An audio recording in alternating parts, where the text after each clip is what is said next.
Muchísimas gracias a todas y a todos por estar aquí. Hoy es un día especial, muy especial, porque imagínense la tarea noble que es regalar libros, expandir conocimiento.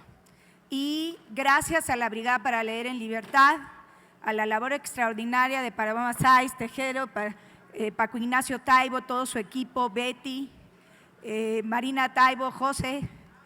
La verdad es que estamos muy contentos porque vamos a regalar este libro hoy. Es un libro emblemático sobre la historia y todas las cochinadas del Vaticano, así para hablar claro. Tenemos aquí también la estupenda labor que hace la Fundación de la Rosa Luxemburgo, que sin ellos no podríamos, ¿verdad?, terminar de editar estos libros y de regalarlos, cuya labor también extraordinaria es expandir conocimiento y ofrecer a los lectores la posibilidad de tener en sus manos libros emblemáticos, libros que tienen un punto importante en la historia reciente, no solamente de México, sino de la humanidad. Esta tarde me toca compartir mesa con queridos compañeros, Fritz Lochner, que es un escritor que ustedes saben ha documentado la historia del movimiento guerrillero. Está también Tania, que es de la Fundación Rosa Luxemburgo, y les voy a ceder a ellos primero el micrófono para introducirnos en este libro, que sepan ustedes qué van a tener en sus manos y luego tener un espacio de debate con ustedes para que puedan preguntar lo que quieran. Bienvenidos, esto es la Feria del Libro del Zócalo y la Brigada para Leer en Libertad. Estamos en libertad.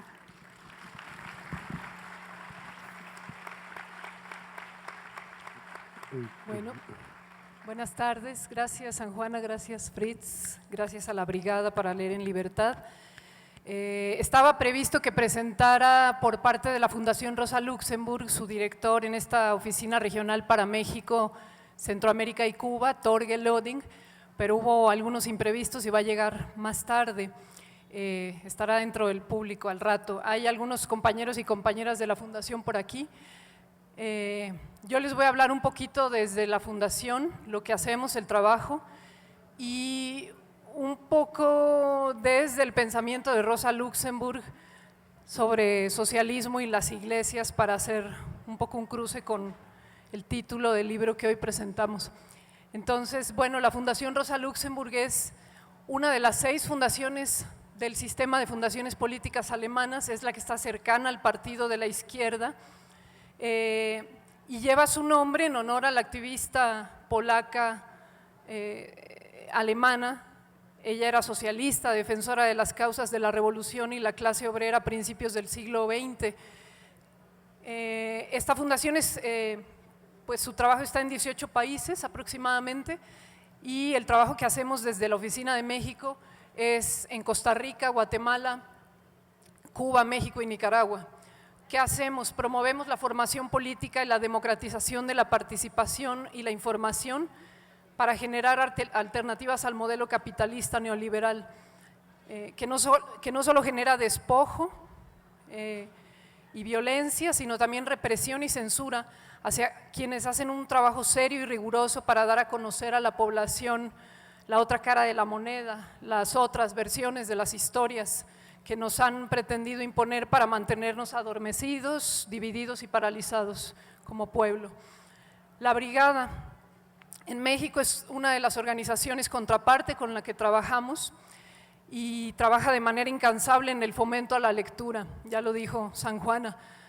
Hacen formación política de izquierda en la población de base a través de la facilitación de este tipo de espacios de discusión, de análisis, de reflexión, y también a través de la distribución gratuita de publicaciones.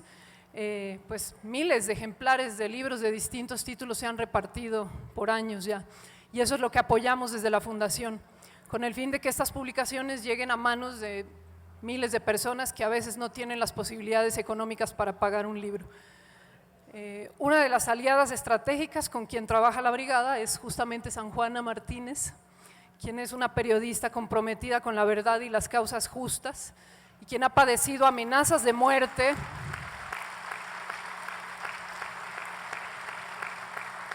y hostigamiento a raíz de sus investigaciones sobre pederastia clerical y la protección desde las cúpulas del poder eclesiástico a los criminales. San Juana es la autora del libro La cara oculta del Vaticano, que hoy presentamos en este espacio.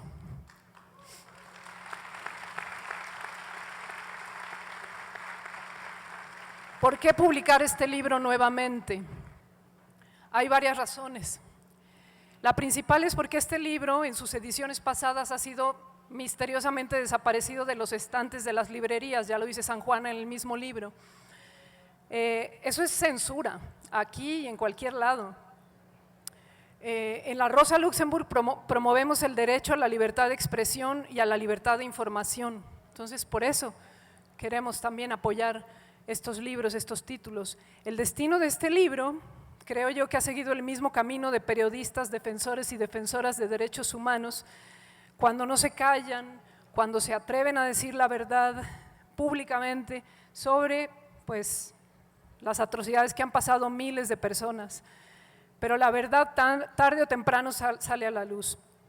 Y este libro pues, es un sobreviviente. Hoy lo presentamos en una versión que ha sido corregida y aumentada, y para acabar de caerle como patada al hígado al Vaticano y a las diversas cúpulas de la Iglesia Católica de este país, es gratuita.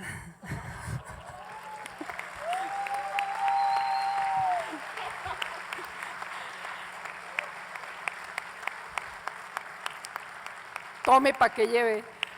Volviendo a Rosa Luxemburg y al tema de las iglesias, voy a comentar unas cuestiones sobre un texto que ella publicó en 1905 bajo seudónimo.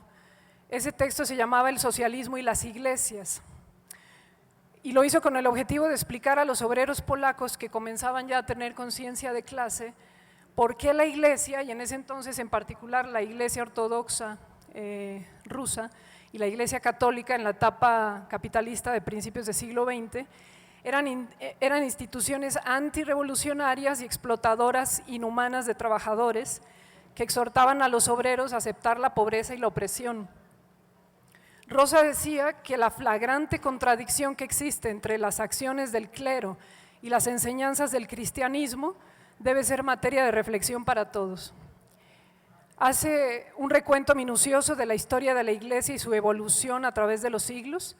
Narra los abusos de la Iglesia Católica en la etapa capitalista, durante la cual explotó a miles de mujeres y niñas como mano de obra barata, y comenta que el trabajo de millones de explotados garantiza la existencia de la Iglesia, del gobierno y de la clase capitalista, pues el clero, al igual que la clase capitalista, vive a costillas del pueblo, saca ganancias de la degradación, de la ignorancia y de la opresión del pueblo. Este texto, por cierto, se puede consultar en internet, se puede descargar en PDF. Ella continúa diciendo que los capitalistas moldearon a martillazos los cuerpos de los trabajadores, forjaron sus cadenas de pobreza y esclavitud. Junto con ello, el clero, para ayudar a los capitalistas y servir a sus propios intereses, encadena la mente del pueblo a la más crasa ignorancia, porque bien sabe que la educación significaría el fin de su poder. Por eso es importante lo que estamos haciendo hoy. Pues bien, dice Rosa Luxemburg, el clero falsifica las primeras enseñanzas del cristianismo, cuyo objeto era brindar la felicidad terrena a los humildes.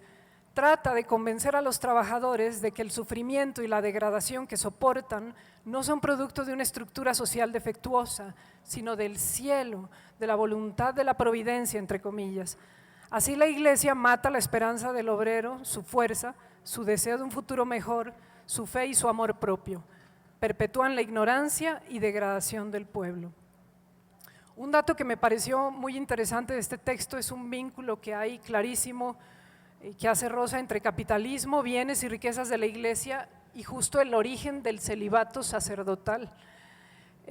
La Iglesia adquiría bienes de todo tipo provenientes de sus fieles que pretendían pues, pagar así sus supuestos pecados, ¿no?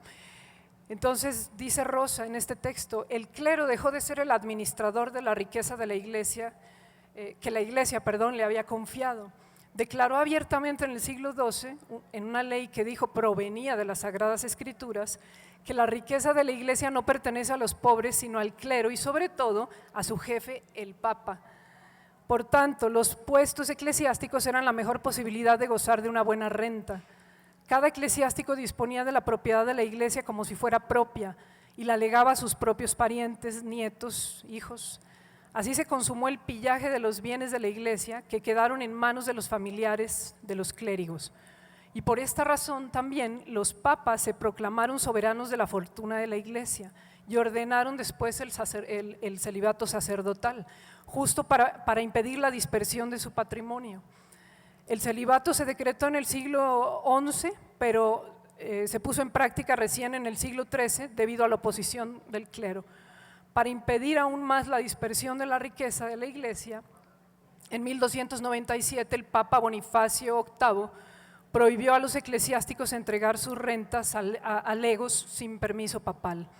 Así, la Iglesia llegó a acumular riquezas inmensas, sobre todo en tierras fértiles, y el clero de los países cristianos se convirtió en el más rico de los propietarios terratenientes. En algunos casos poseía 1/3 o más de todas las tierras de esos países.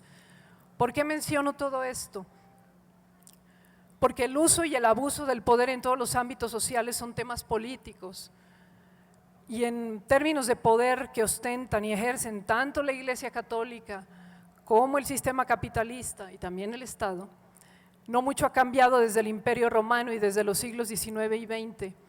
La protección y encubrimiento a victimarios, sacerdotes pederastas y agresores sexuales, evasores de la justicia, se ha perpetuado en todos los niveles de la Iglesia Católica a través de una enorme red de complicidades, justamente para no perder sus privilegios, para no perder a sus seguidores, estos privilegios de los que gozan todos sus integrantes, sobre todo en las altas cúpulas de esta jerarquía patriarcal.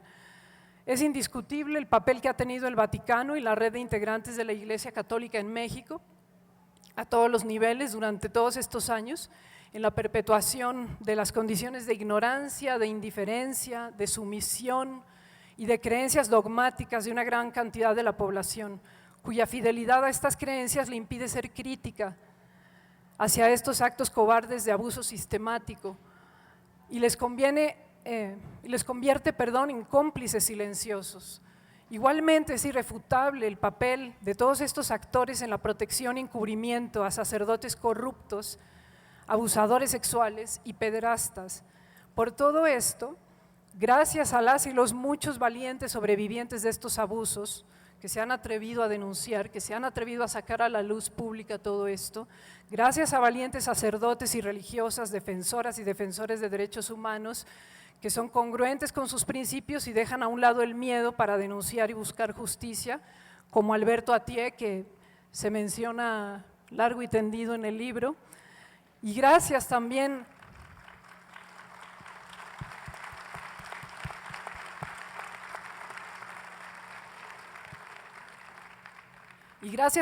a valientes periodistas y defensoras como San Juana Martínez, que se han atrevido a darle voz a quienes han estado silenciados y silenciadas por el miedo que generan algunas creencias arraigadas, dogmas y mentiras propagadas por algunos personajes que circulan por ahí impunemente con una bandera falsa de espiritualidad, protegidos por su mitra verde o su solideo rojo, púrpura o blanco, da lo mismo. Porque como decía Rosa Luxemburg, la libertad siempre será la libertad de quienes piensan diferente, y yo agregaría, de quienes actúan diferente. Gracias.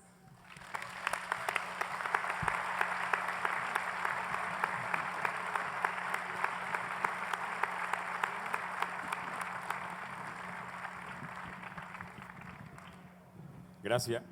Bueno, gracias. Muy buenas tardes. Es una responsabilidad cada ocasión que alguien te invita a presentar un libro, porque a final de cuentas pareciera que tienes que ser el que contagia la emoción, la sorpresa, ¿no? Para que el público pueda acercarse y pueda leer ese libro.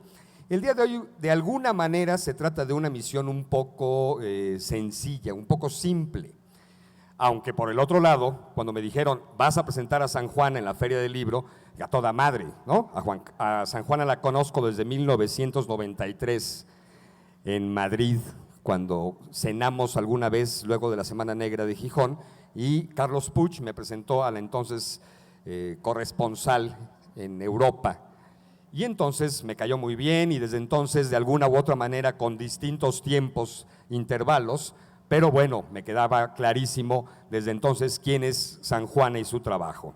Entonces, cuando me dijeron, vas a presentar a San Juana, dije a toda madre, la conozco, ella es a toda madre, pero no me percaté de qué chingado tenía yo que presentar.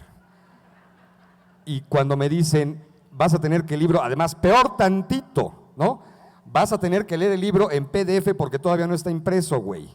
Y ya saben que, por lo menos para un amante del papel como yo, aunque sé que es atentar en contra de la ecología y todos esos pinches rollos del papel y del medio ambiente, pero neta no hay como leer en papel, con todo el respeto a las tecnologías.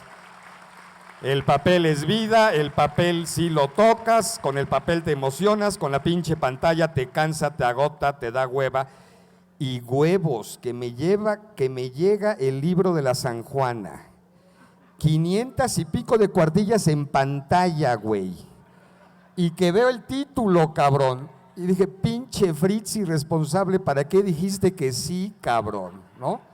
Y ponte a leer y que empiezo. Evidentemente no era una novela, no era algo que fueras a disfrutar. Y entonces empieza la tortura. Y lo platico con mi mujer Cecilia y planteamos, ¿qué huevos los de la San Juana? Bueno, es que son huevos, queridas. Las que tienen huevos son ustedes, nosotros no. Nosotros tenemos testículos. Las de los huevos siempre han sido las mujeres, ¿están de acuerdo? Y me pregunta Cecilia, hoy en día, ¿qué será más difícil? ¿Sobre qué será más difícil escribir? ¿Sobre el narco o sobre la iglesia? Y pendejamente a mí se me ocurre decirle sobre el narco, güey, ¿no? Por todo lo que ha pasado. Y me corrige Cecilia, ni madres, sobre la iglesia, porque ahí estará Dios esperándote, pinche San Juana. Bueno, el cardenal me queda también clarísimo que estamos, uno, ya se mencionó, ante un evento histórico debido a que hace 10 años, 8 años, este libro fue maravillosamente bestseller debido a que fue comprado en su mayoría en las librerías por aquellos que no deseaban que este texto llegara a manos de los lectores. Por lo tanto, es un hecho histórico, por lo tanto es maravilloso que hoy en día entreguemos como si fuera una gran hostia. Hoy les vamos a entregar la hostia de la libertad de la lectura y la hostia de la libertad del conocimiento.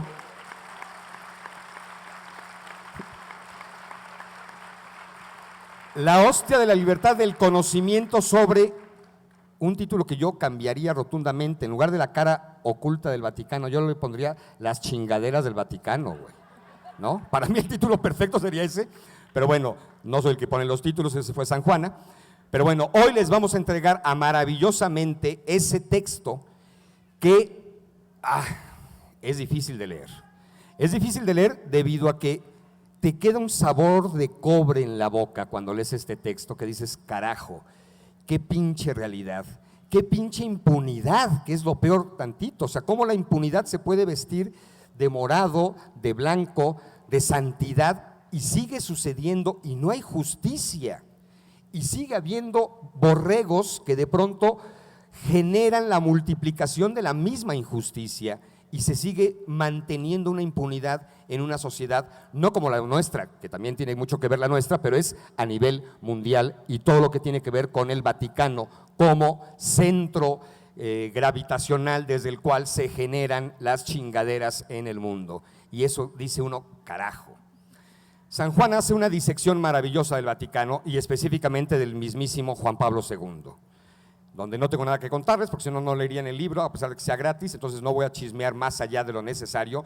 No sé, ya me vieron con cara de cállate el hocico, no les voy a contar que al final muere. Ya lo reveló. ¡Chin! No era novela policíaca, ustedes no se preocupen. Bueno, parece novela de terror, no policíaca, que es lo peor, ¿no? Es un libro que pudiera parecer una pinche novela de terror horrorosa, cabrón, que genera unas pesadillas, pero bueno, y lo peor del caso es que no es ficción, que es realidad. Pero bueno, yo concluiría con, bueno, también quisiera mencionar que también se mete o se disecciona un poco a Francisco. Sobre el tema de Francisco y de los jesuitas, sí quisiera yo decir una aclaración. Yo soy exalumno jesuita del Instituto Oriente de la ciudad de Puebla y aprendí que hay dos tipos de jesuitas, los chingones y los hijos de la chingada. Entonces, como exalumno de jesuitas, me quedó clarísima esa lección, ¿no?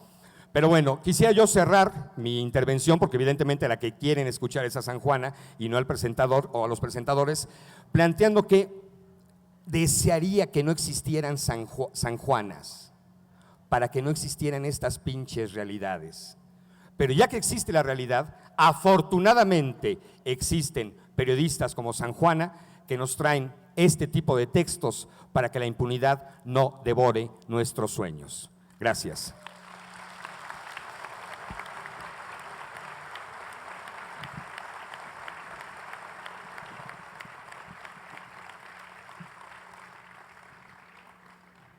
Bueno, levante la mano quien viene de parte del cardenal Norberto Rivera. Podemos dedicar un libro. Si van a sonar las campanas, que empiecen ya, ¿verdad? No, lo tenemos aquí muy cerca. La verdad es que cuando yo llegué al Vaticano, llegué a cubrir la Santa Sede. Fue cuando en el 93 Carlos Salinas de Gortari, no sé si lo recuerdan, es el gran operador político del sistema en este momento, incluso.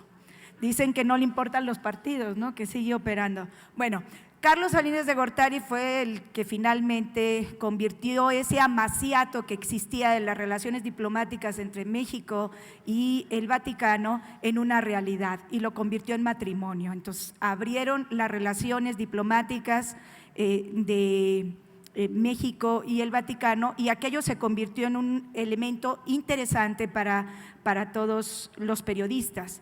Evidentemente no, yo fui de las pocas que empezaron a llegar al principio, aunque ustedes saben que ya había ahí periodistas más papistas que el Papa. No sé si recuerdan una chica, ¿cómo se llama? Valentina. Eso. Que bueno, es así, o sea, más papista que el Papa no puede haber más que ella. De Televisa, pues sí, cómo no. Y entonces, para mí fue muy sorprendente llegar a cubrir el Vaticano porque lo que más me impresionaba era la soberbia con la que se dirigían los cardenales, los obispos, los nuncios. Recuerdo que un día llegó el nuncio apostólico destinado en México, Prigione, ustedes recuerdan a este señor, que incluso estaba, aquí viene en la investigación, seriamente cuestionado por robo de diamantes y por otro tipo de delitos en Centroamérica. Entonces, cuando yo lo vi cruzando la plaza San Pedro, pues yo me acerqué y le dije, oiga, perdone, quisiera entrevistarlo. Me miró con un desprecio, así como diciendo, ¿y usted qué? Casi así como queriéndome de un plumazo borrar de la faz de la tierra, y no se dignó ni siquiera a contestarme. Oiga, es que le quería hacer unas preguntas. No, nada, o sea, nada, absolutamente nada. En ese momento dije, si Dios es así de soberbio, pues qué mal estamos, ¿no? Si Dios es capaz de hacer lo que hace la curia romana, de acumular inmensas riquezas frente a una humanidad que se empobrece, pues qué mal estamos, ¿no? Para mí fue como un jarro de agua fría, porque enseguida empezaron a aparecer las víctimas de Marcial Maciel, el pederasta, el sacerdote pederasta por antonomasia de la Iglesia Católica. Yo que venía de Monterrey, de una sociedad conservadora, evidentemente católica, porque pues hace años aquí el 99% era católico, ahora las cosas han ido cambiando afortunadamente. Qué bueno que hay más religiones y que se expande el conocimiento religioso hacia otras creencias. El caso es que a partir de ahí dije, ¿qué vamos a hacer? El jarro de agua fría me cayó así y dije, hay que consignar todo lo que está pasando aquí. Hay que recorrer, encontrar los entresijos de los cimientos del Vaticano que se empezaban a tambalear por los crímenes de lesa humanidad, los crímenes sexuales cometidos por el clero. Esa era básicamente mi intención. Empecé a entrevistar a las víctimas de Marcial Maciel, señores de 50, 60 años, a quienes yo veía quebrarse de tristeza, de dolor, víctimas de otros sacerdotes pederastas. Cuando levantas así la alfombra finísima que cubre los pisos del palacio de la Santa Sede, pues empiezan a salir más y más decenas, cientos de sacerdotes pederastas. Y pues al principio sí fue doloroso, y todavía cada vez que hablo con una víctima, evidentemente es muy doloroso, porque la víctima se enfrenta no solamente al dolor de reconstruir su vida destruida, porque ha sido violentada por la representación de Dios en la tierra, que es un sacerdote. Es una doble traición. Un sacerdote pederasta no es cualquier pederasta, es peor que cualquier pederasta. Es un hombre que, ostentando su investidura, traiciona al niño, al menor de edad que tiene enfrente, y lo violenta en todo su ser. En ese momento empiezo a tirar del hilo de la investigación de la pederastia clerical que me lleva a Estados Unidos y a otros países, y por supuesto a México. Y luego, caminando por los pasillos, empiezan a salir otros graves crímenes que aquí intento narrar poco a poco. Por ejemplo, ¿ustedes saben de los fraudes financieros del Banco Ambrosiano? O sea, toda esa riqueza que cubre a la Santa Sede, los entresijos para ir acumulando riqueza a manos llenas, establecer, como bien dijo Tania, por decreto el celibato obligatorio, cuando antes no existía, los curas podían tener sus parejas, y ese es el kit de la cuestión. Ahí es donde está el centro neurálgico de la crisis que está haciendo tambalearse los pilares de la Santa Sede, que es la sexualidad del clero. Cuando les obligan a tener ese celibato, los sacerdotes empiezan a tener patologías sumamente graves, pero la más grave de todas, la más perversa, es el abuso sexual a los menores. Entonces, empiezo a investigar los fraudes financieros del Banco Ambrosiano. Luego vas caminando por los pasillos, abres una puerta y te enteras que la mafia P2, una de las peores mafias italianas, está instalada en la Santa Sede. Ustedes recuerdan a Andreotti y los vínculos que tenía con los papas. Abres otra puerta y te enteras de los crímenes cometidos en torno a la Guardia Suiza, esa Guardia Suiza de hombres todos igualitos, guapos, con un mismo perfil, pero que igual sirven para satisfacer los deseos sexuales del clero y de la alta jerarquía. Entonces dices, bueno, ¿qué es esto? Una cloaca. Va surgiendo y va surgiendo más información. Los Illuminati, una serie de grupos ultraconservadores también apoyados por Juan Pablo II. Yo llegué en pleno pontificado Juan Pablo II, cuando todavía no estaba mal, cuando todavía no era manipulado y operado por la curia romana, porque finalmente se enfermó y quienes mandaban eran la curia romana, quienes decidían y quienes implementaron un sistema de persecución contra la teología de la liberación, contra esos sacerdotes que en Centroamérica y México particularmente estaban trabajando con los más pobres de los pobres para liberarlos a través de esa teología, haciendo un trabajo pastoral increíble. Bueno, pues Wojtyla, junto con la curia romana, empezó a mandar llamar a todos los teólogos de la liberación. Y a mí me tocó hablar con Frei Beto, con Leonardo Boff, con Gustavo Gutiérrez, con Samuel Ruiz, nuestro Tatic. Todos ellos eran mandados llamar para estirarles las orejas, para castigarlos, para prohibirles publicar, para censurarlos, para controlarlos. Pues bien, es verdad que Wojtyla fue arrasando poco a poco con la teología de la liberación. Pero ¿saben una cosa? Mientras existan pobres en Centroamérica, en México, en cualquier país de América Latina, la teología de la liberación existirá también. Sigue habiendo grandes pastores, sigue habiendo grandes sacerdotes que trabajan desde el estamento social para intentar cambiarlo. Lo que sí es cierto es que aquí está narrado cómo y de qué manera el Vaticano se empeñó en sustituir a todo ese grupo de curas progresistas que veían por la liberación de los pobres por movimientos ultraconservadores. El primero, los legionarios de Cristo, mejor conocido como los millonarios de Cristo, ¿no?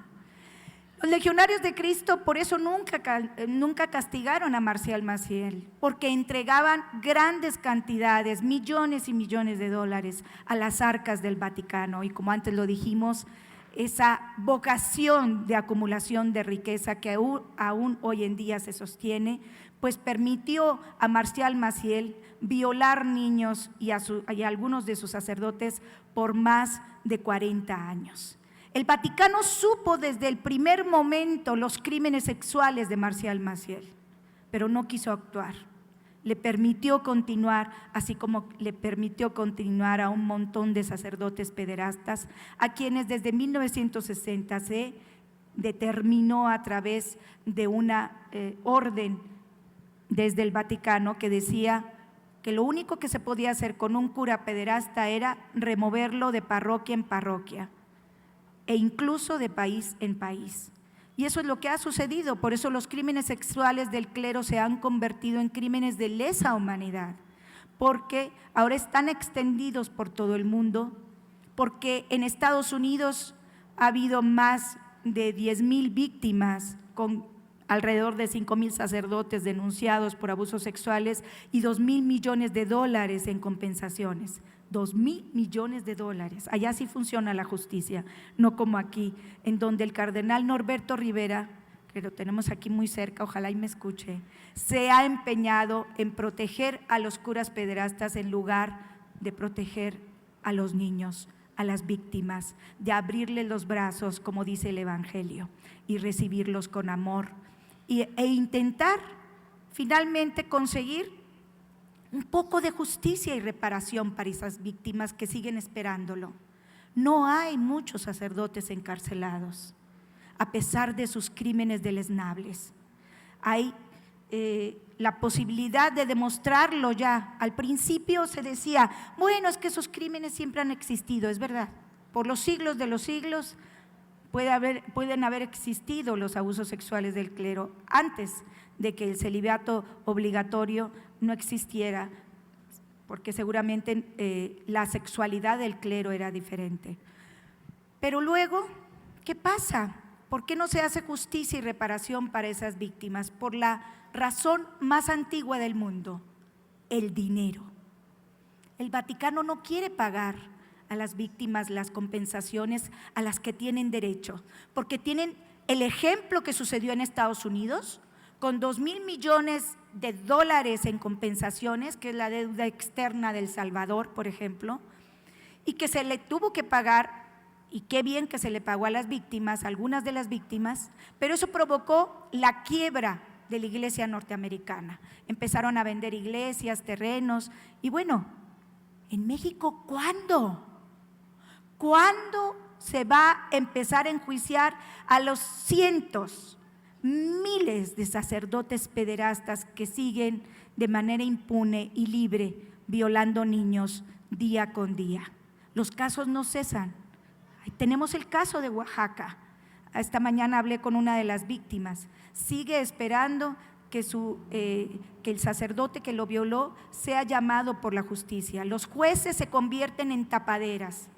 Los jueces se convierten en los protectores de los sacerdotes.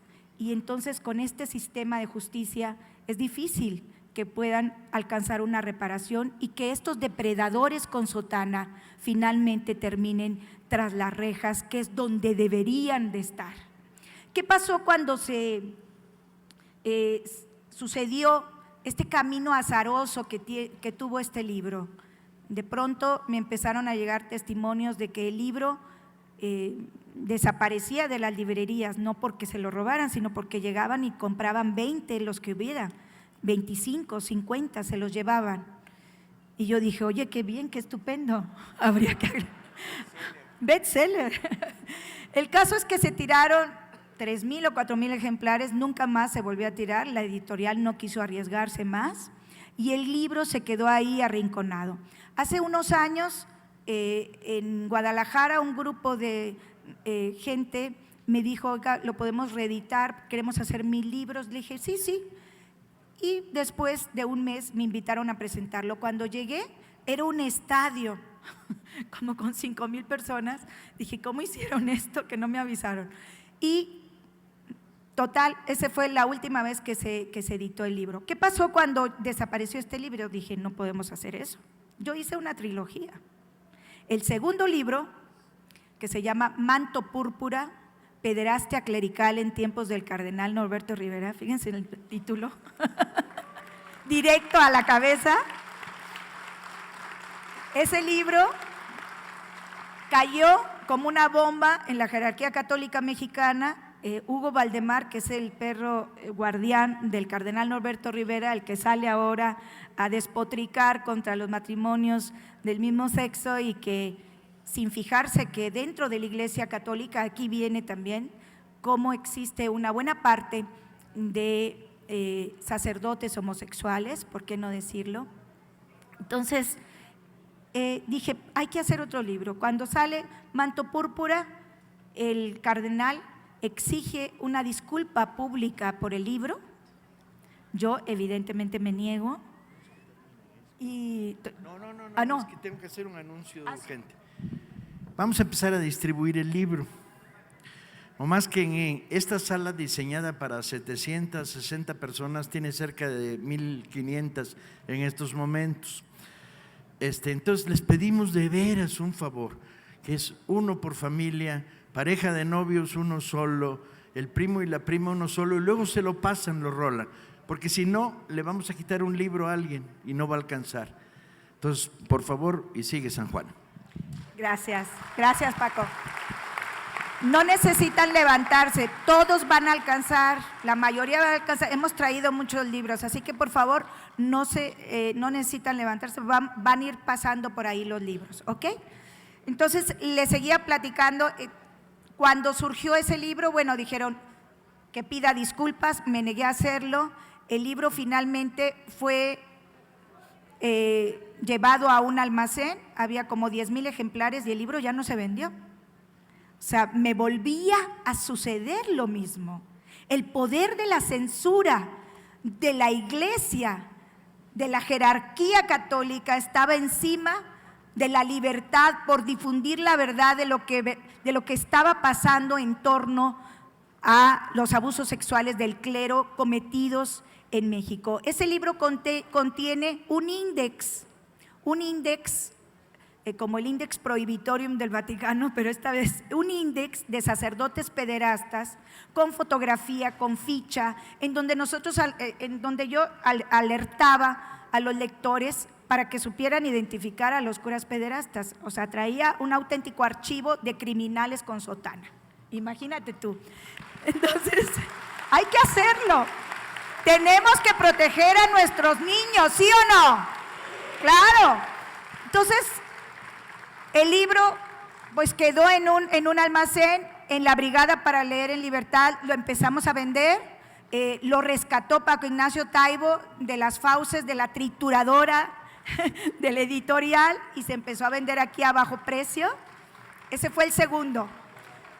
Pero dije, tenemos que, si este sufrió el mismo camino que el primero, tenemos que hacer un tercero. Y tranquilos, todos vamos a alcanzar un libro, no se preocupen. Y yo lo voy a firmar, si ustedes, uno por familia, y yo lo voy a firmar y aquí vamos a estar y vamos a seguir hablando. Entonces pensé en hacer un tercer libro. Y el tercer libro se llama Prueba de Fe, la red de cardenales y obispos en la pederastia clerical. Un nombre también, un título bastante suave, para que no se asustaran. El caso es que ese libro, bueno, finalmente tuvo un camino menos azaroso que los dos primeros y finalmente estaba concluida la trilogía de la Iglesia, la trilogía que tenía que ver con,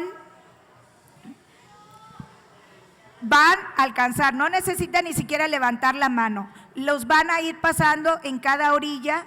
Luego vamos a pasar por las orillas para la gente que está de pie, para que también tenga, y la gente que está al final. Entonces, no se preocupen, van a llegar, tenemos un montón acá. O sea, son cientos de libros, ¿ok? No se me desesperen.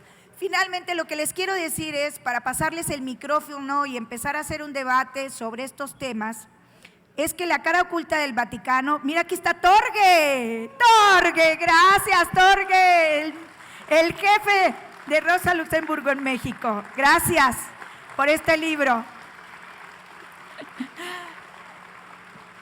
Y entonces, lo que les quiero decir es que este libro es el más general, es decir, el que contiene la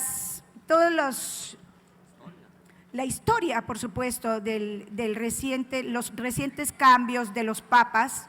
De hecho, empieza con la muerte de Juan Pablo II, luego continúa con ese papado fallido de Ratzinger y de cómo Ratzinger fungió durante 26 años como cancerbero de la fe y fue el que se dedicó a proteger particularmente durante el pontificado de Karol Wojtyła a los curas pederastas. Hay también detalles sobre el tipo de cónclave que se desarrolla en el Vaticano. Un cónclave que ellos dicen que se hace a través de la democracia o aparentemente como un sistema democrático en donde todos los cardenales del mundo, cuando muere un papa, se reúnen para elegir al nuevo papa. ¿Qué sucede? Que en estos casos es el Espíritu Santo quien les dice quién va a ser el nuevo papa. No te rías, ¿viste? ¿Cómo ves que sea el Espíritu Santo? No era risa, era imaginación. Quise imaginarme cómo el Espíritu Santo va a venir a aconsejar. Igual en México, porque así con Peña Nieto fue también el Espíritu Santo, ¿no? Televisa casi, ¿no? Entonces, esos detalles del cónclave que son tan secretos, que es importante entrevistar a los vaticanistas, saber los entresijos de los pasillos, los secretos palaciegos, todo eso está en este libro. Así que creo que lo van a disfrutar muchísimo, porque creo que nos merecemos la verdad y creo que nos merecemos también leer en libertad. Nada más y muchas gracias.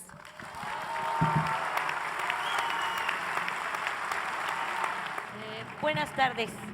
Yo quisiera que me pudieras explicar un poquito más, porque por ejemplo, ahora que vino el Papa, el pueblo de México pues se volcó. No hubo una sola manta que dijera ¿qué pasa con los putos pederastas? Nada.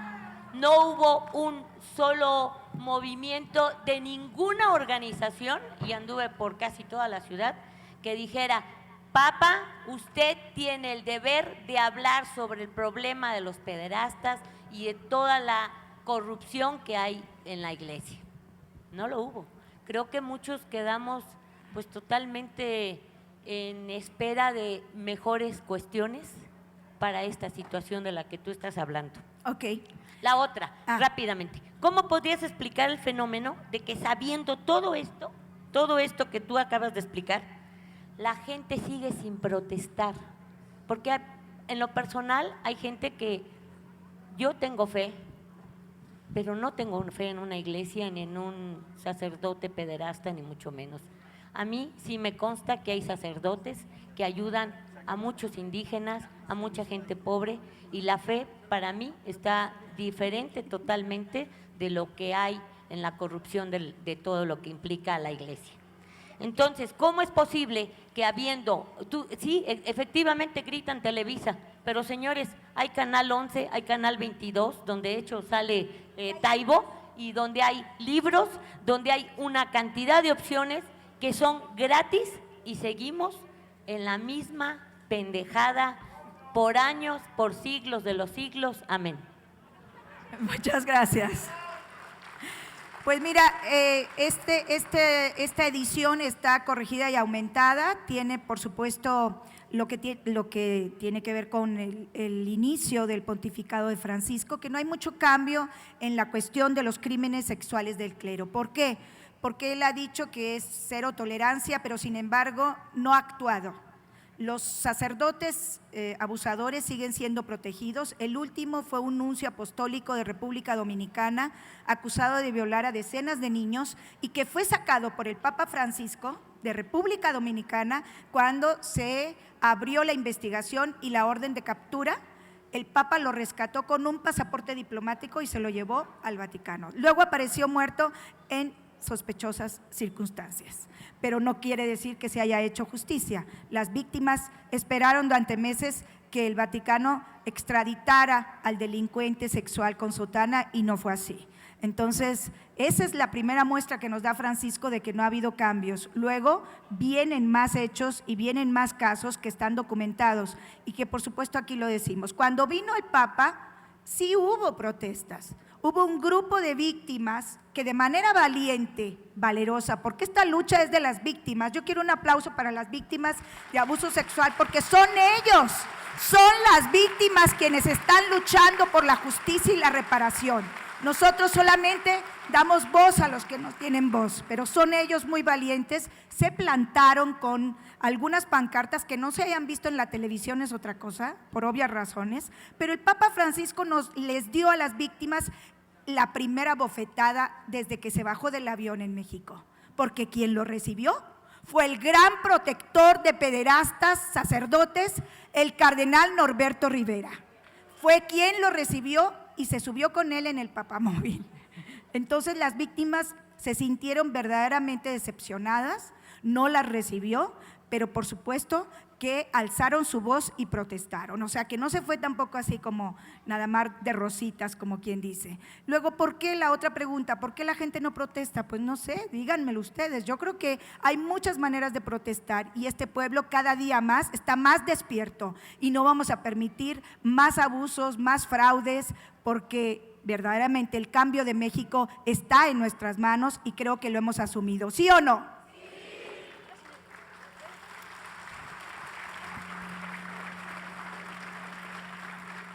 Bueno, buenas tardes. Me parece una gran labor la que están haciendo el día de hoy, con todos los mexicanos que estamos aquí presentes, con todas las personas que llegaron invitadas al saber que iban a presentar el libro. En lo personal, creí que no iba a poder llegar el día de hoy. Me aventé desde que empezó la lectura hoy por la mañana, por la tarde, de los poemas. Me agrada mucho lo que están haciendo. Sin embargo, me parece, como te comento, una gran labor tu investigación, tu fortaleza, el valor que tienes para presentar un libro así aquí al lado. De verdad, mis respetos para este movimiento, también para la fundación que te está apoyando. Sin embargo, como lo han dicho, el día de hoy, a pesar de todos los esfuerzos que se hacen, las personas no logramos ver la labor que hay detrás de todo esto. No nada más es un libro, no apareció de la noche a la mañana, como tú lo comentas, es una labor de años, es una labor por parte de la fundación para poderlo divulgar aquí. Y Perdonen que me refiera de esta forma, pero me parece una falta de respeto que a veces no tenemos ni siquiera la cultura cívica de, oiga, nos están regalando un libro, nos están abriendo los ojos, tengan respeto, no tienen que gritar, la ponente está hablando. Bueno, en primera. En segundo lugar, muchísimas gracias por hacer todo este esfuerzo por nosotros.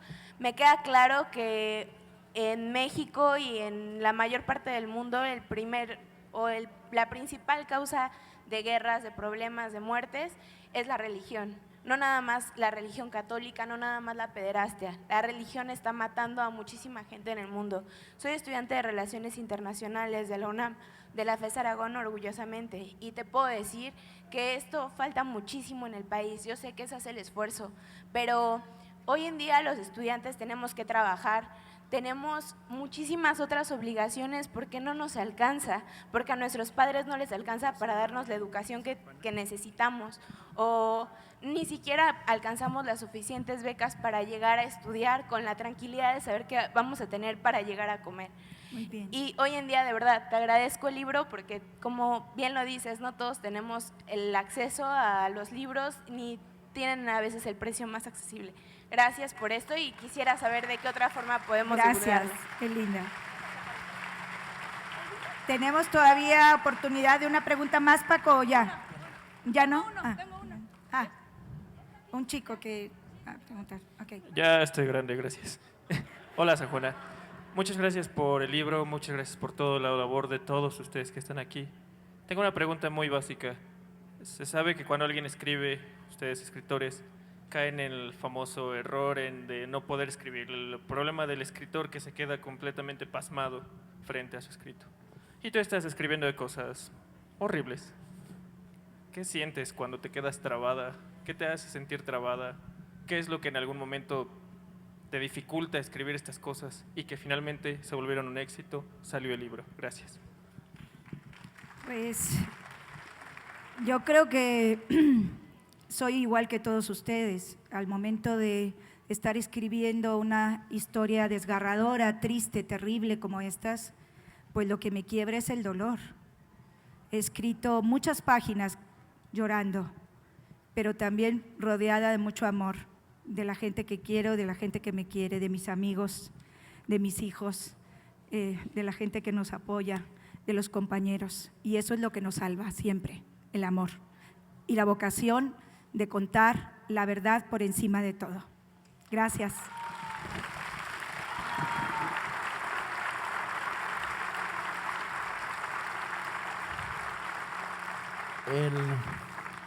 El novelista español Andreu Martín un día me hizo una confesión. Me dijo, ¿sabes por qué los novelistas no vamos al psiquiatra? Me parecía tan absurda la pregunta que me quedé muy pasmado, porque no tengo conciencia de cuántos novelistas sí y cuántos novelistas no. Pero me lo dijo tan en serio que yo dije, ha de saber una profunda verdad trascendental. Le dije, no, ¿por qué? Y me dijo, porque escribimos. Brecht, que ha presidido a lo largo ya de 7 días este incansable foro, lo dijo, ¿y qué haremos en los tiempos oscuros? Escribiremos en los tiempos oscuros. La palabra es viral, la palabra es liberadora, la verdad circula, la información se mueve. Compañeros, los que no alcanzó el libro y queremos disculparnos a nombre de la brigada, pero no nos esperábamos 1,500 personas hoy, pero aunque nos las hubiéramos esperado, no hay recursos para seguir regalando libros. En esta feria vamos a regalar unos poquitos en Tlalpan en noviembre, con una reimpresión. Poquitos. Quiero a lo largo presentarles a la editora del libro, que es Dani Sí, Campero. la Por editora. favor, un aplauso para ella porque cuidó la edición de manera espectacular. Gracias también a la Rosa Luxemburgo, a Torge. Léanlo y circúlenlo. Los libros de la brigada, en esta sola feria vamos a andar cerca de los 10,000 libros regalados. Esto significa un esfuerzo inmenso por parte de correctores, portadistas, correctores de galeras, imprentas que trabajan por abajo del costo normal para imprimir más barato, apoyos como los de la Rosa Luxemburgo para conseguir el financiamiento. Yo creo que ustedes estiman este esfuerzo. Alguien alguna vez sugirió que un libro regalado pierde valor y yo digo, es un absurdo, todo lo contrario.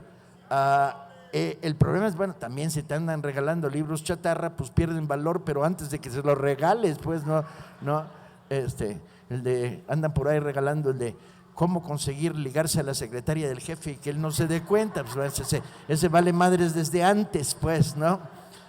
Y junto con el horror, lo peor del horror es que el horror se pierde.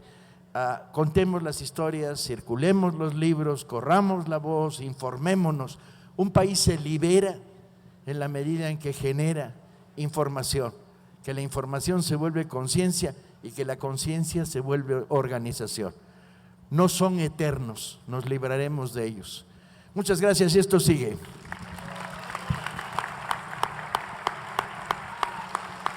La foto San Juanita. Queremos que levanten el libro para tomar una foto a San Juana con el libro.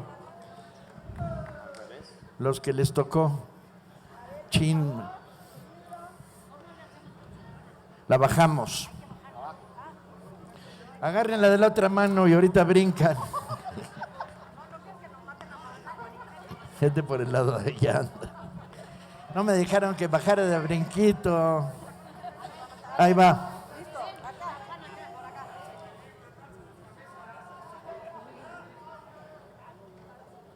Listo, ahora Pavel Martínez, Paris Martínez, que se venga para esta esquina, por favor. Ya tenemos con nosotros a uno de los jefes del periodismo de combate de este país, Pepe Reveles, cuya brillante calva he visto por ahí. A la 1, a las 2, a las 3. Muchas gracias. Y luego dicen que en México no se lee.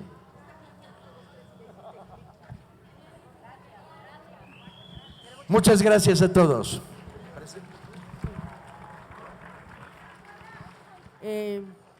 Solicitamos, Iván.